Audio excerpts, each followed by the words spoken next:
I'm Scott Bishop. I create fantasies for the radio. I write weird stories for magazines. I write books on strange subjects. Authors who do these things sometimes attract odd happenings. I don't ask listeners to believe my stories. I do not expect you to believe what I'm going to tell you now. As I was sitting alone at my typewriter one evening, plotting in my mind an outline for a story, my room was quiet. There was a soft, spicy odor of incense being wafted in from some other portion of the house. An organ was playing softly somewhere in the distance. That was when I fell asleep. And in my dream, I found myself alone, high on a precipice, the highest in all creation, where I could observe with a naked eye all the far-flung wonders of the universe, where I could overlook that common clay that mankind calls the earth. And as I watched high on that vantage point,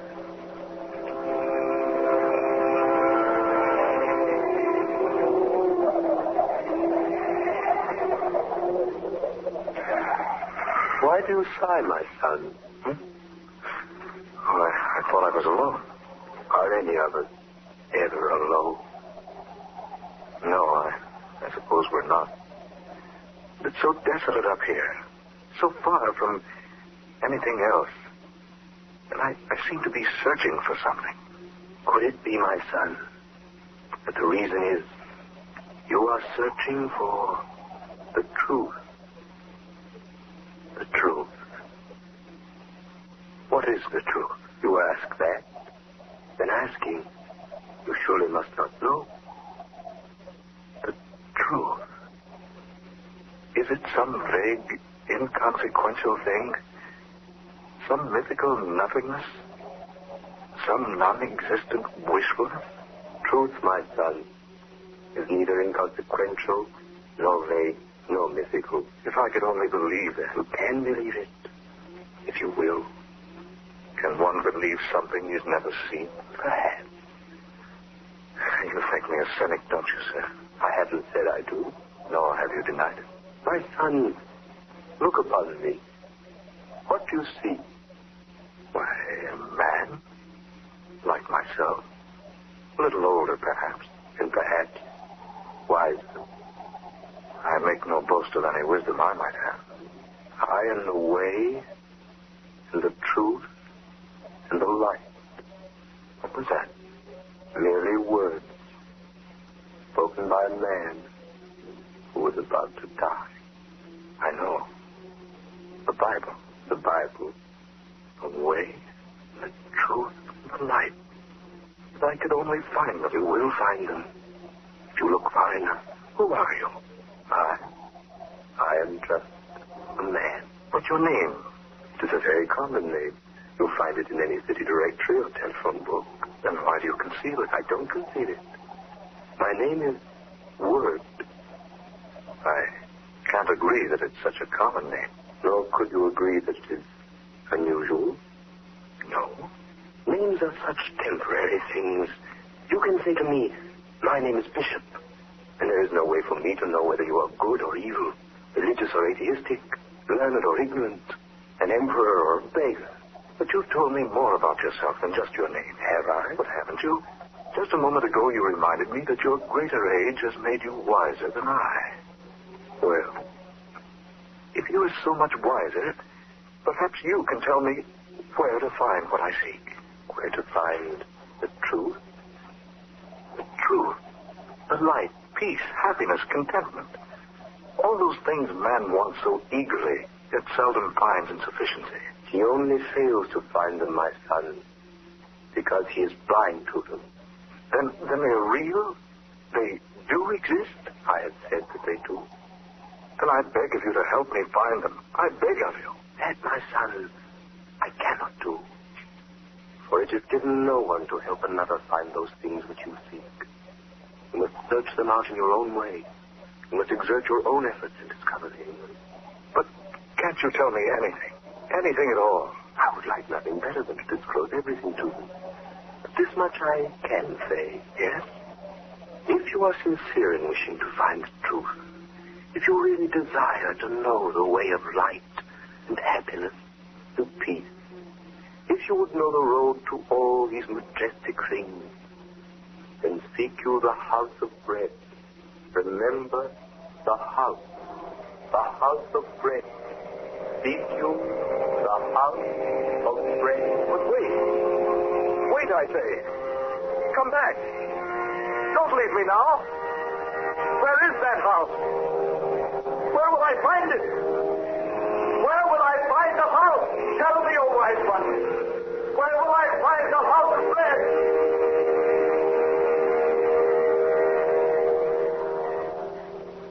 I've already told you I was dreaming. I make no secret of that. At first, I didn't tell my dream to anyone. Instead, I cherished it. Gave it many hours of deep thought and serious contemplation. I didn't even tell Sonia. Not at first.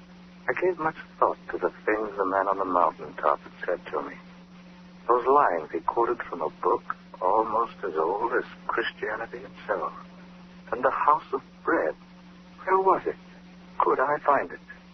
I resolved to try, so I went to my boss.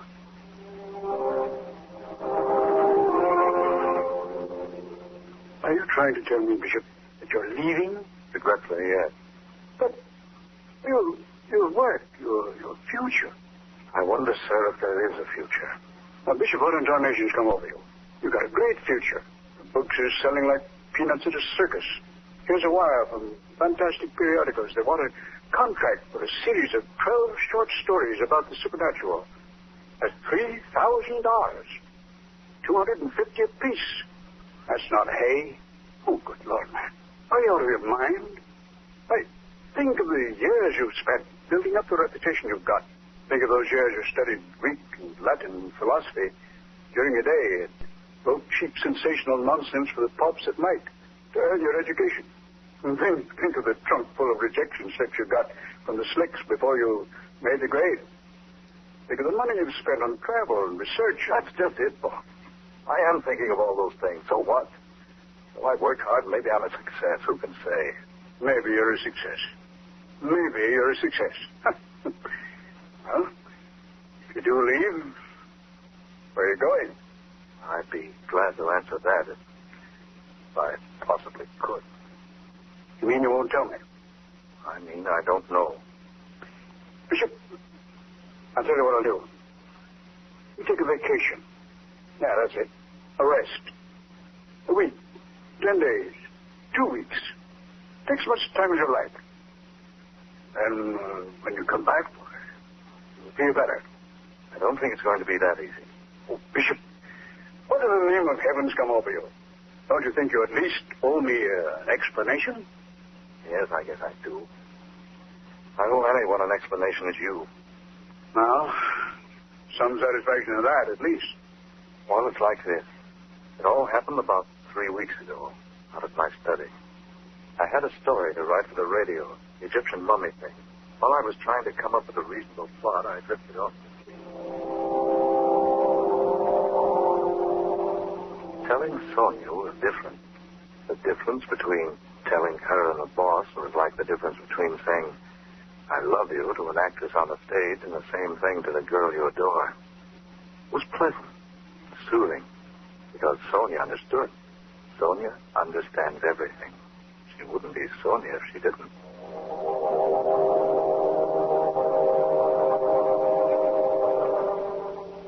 So that's the way it is, Sonia. Well, my darling, when are we leaving California? Scott, you look so strange. Didn't you think I'd want to go along? But, Sonia, you want to seek it too? What better thing could I do? Oh, yes, I might have known you'd wish to go along. Do you mind so much? Mind? Well, no, of course not. But the journey may be a long one. I love long journeys. And a difficult one. I've always been used to difficulties. It may take us to far-off places. But I adore far-off places. And it may end only in disappointment. Haven't we shared many a disappointment, Scott? Yes, indeed we have. I can think of no one I'd rather make the journey with. Thank you, darling. Where do we go first? I don't know for certain. It reminds me of Sir Galahad looking for the Holy Grail. Did you know where he was to begin his search? More or less, I suppose. Do you know where to start looking for the house of bread? Darling, I haven't the slightest idea where to begin. Dearest, what do you suppose the man-named word meant by the house of bread? Yeah, I've asked myself that time and time again. Surely not a real house. No, I think not. Sonia, that phrase symbolizes something. But what? Well, perhaps we shall find out someday.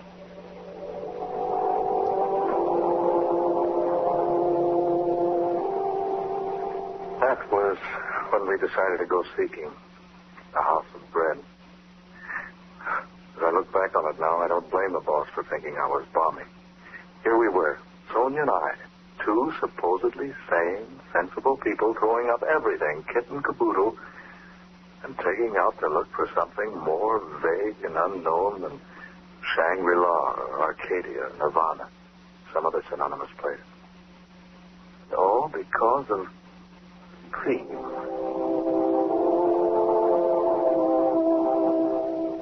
So we had the house trailer remodeled and the automobile repaired, and we drew our money from the banks and started out. It was the 21st day of May, my birthday, about 6 o'clock in the morning. I gathered up the morning newspapers on the way out of the house, breathed in some of the fragrant California atmosphere. Sonia wanted to stop at the used bookshop on Pacific Avenue, so we drove through the spacious Long Beach streets until we came to the place opposite the post office. Sonia bought 7 travel books and a back issue of a magazine that contained one of my better stories. She said she wanted to drive around Rainbow Pier once, so we did. Then we scooted over to L.A., picked up Highway 66, and drove to Las Vegas. We stayed in a tourist cabin at Boulder that night. Bright and early the next day, we drove over to the dam. So we began driving through the mountains out of the place. I noticed Sonia laboriously riding in a small boat.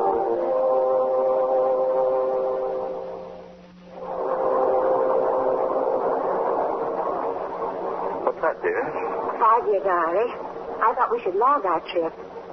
Perhaps we'll assemble enough material for you to write another book. If we log our trip, my sweet, you'll have to do it. Me, I couldn't write an IOU of a penny. Oh, I've already started to keep it, Scott. Here, listen.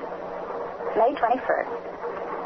We left Long Beach at 7 a.m., and we're out of Los Angeles by 10:30. The trip across the desert was uneventful, but quite pleasant, and we arrived at Las Vegas, Nevada, around...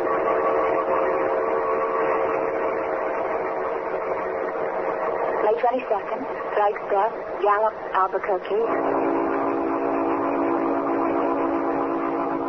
May 23rd, Amarillo, Oklahoma City, Tulsa.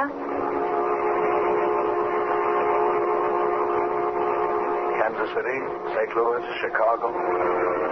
Philadelphia, Washington, New York City.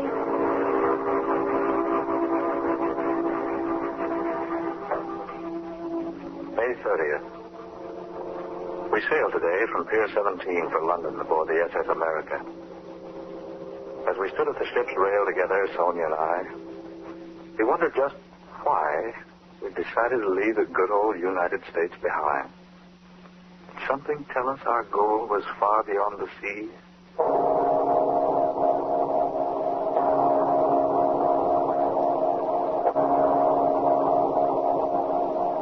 We have spent the past few days in London.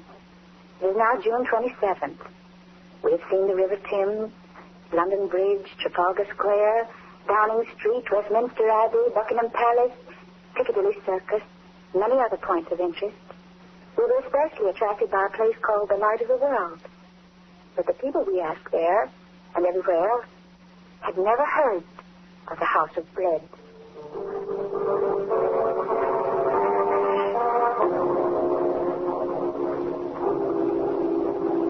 July 16th. We're about to leave Paris for Madrid. Sonia and I sought diligently in this city of pleasure for the place the man called Word named to me. We searched everywhere. The magnificent Bois de Boulogne, boulevards, everywhere we could go. We did Eiffel Tower and the Louvre and Cardinal Richelieu's Palais Royal, Cathedral of Notre Dame, Grand Opera House, the Arc of Triumph. Then we were attracted to the Place de la Concorde, which is called the Place of Peace. We thrilled for a moment because we thought our search was ended. But when we asked about the house of bread, folks only laughed at us.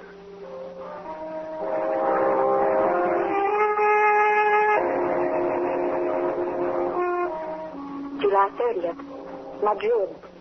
For there are two classes of people, those who go to bed after 3 a.m. and those who get up before 4. No Spaniard had ever heard of the house of bread.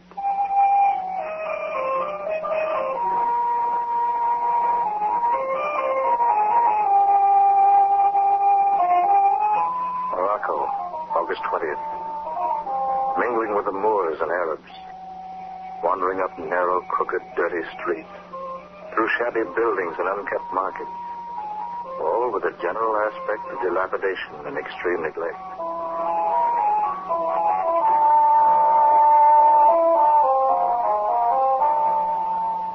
Tripoli, September 15th. Sponge fisheries, ostrich feathers, gold, ivory, rugs, and the ruins of a triumphal arch erected to Marcus Aurelius.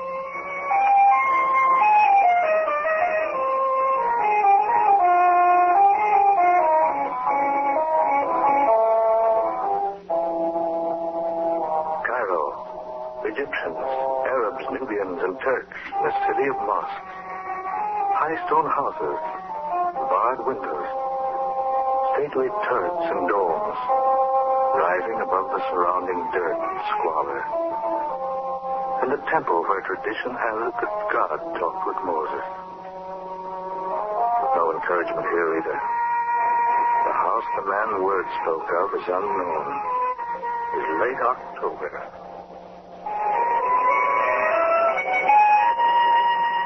November 6th. November 16th. November 26th. December 5th. December 15th. December 25th. Jerusalem. The hill of Calvary, not far from the city gate, where once a humble man bearing a cross of misunderstanding and hate, far heavier than mere beams of wood, drank the last drop in the cup of human bitterness. The city of God. The city of David, Solomon, Cyrus, the Persian king. Nebuchadnezzar, the Babylonian, Alexander the Great, Constantine the Great, Pontius Pilate.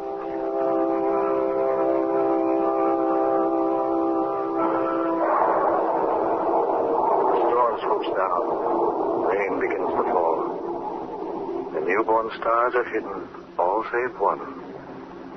There is one star to the east, quite close by. Scintillates through the gloom, through the downpour.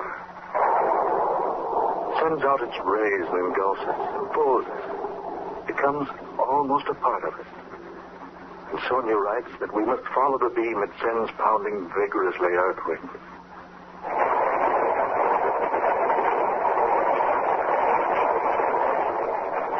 Sonia, let's go back. At least find shelter. Doc, you're tired. We've tried to find shelter. Strange, the lodgings are completely filled. And we'd best go back to Jerusalem instead of wandering about here in the darkness. Here. Some sort of shelter here, Scott. Let's step inside a moment, shall we? All right, dear. There seems to be a light in here. Yes. And there's someone here beside us. Scott, look. I bid you welcome, good people. We beg your pardon. We thought this place was unoccupied. No, do not go. You are welcome here. I say, haven't we met before? I believe we have. Yes, we have. Now I remember. You're the one in my dream. Your name is Word. In the beginning was the Word. The way, the truth, and the light. I am come, a light into the world. And whosoever believeth in me shall not abide in darkness. The way, the truth, and the light. And lo, the angel of the Lord came upon them, and the glory of the Lord shone round about them, and said unto them, Fear not, for behold, I bring you good tidings of great joy. For to you is born this day a Savior. Here in this humble manger, you were born. 2,000 years ago. Verily I say unto you, I am with you at all times, in all places, even unto the consummation of the world. Then this is our answer. This is what we've been seeking so earnestly. Because you have seen me, you believe.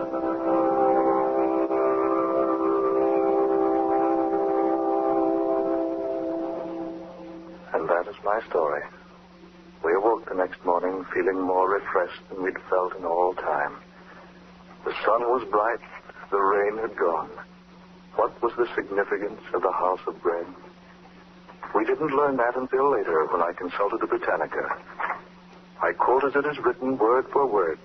Bethlehem, a small town in Palestine, situated on a limestone ridge, 5 miles south of Jerusalem, a city called by the Hebrews the House of Bread. This is the National Broadcasting Company.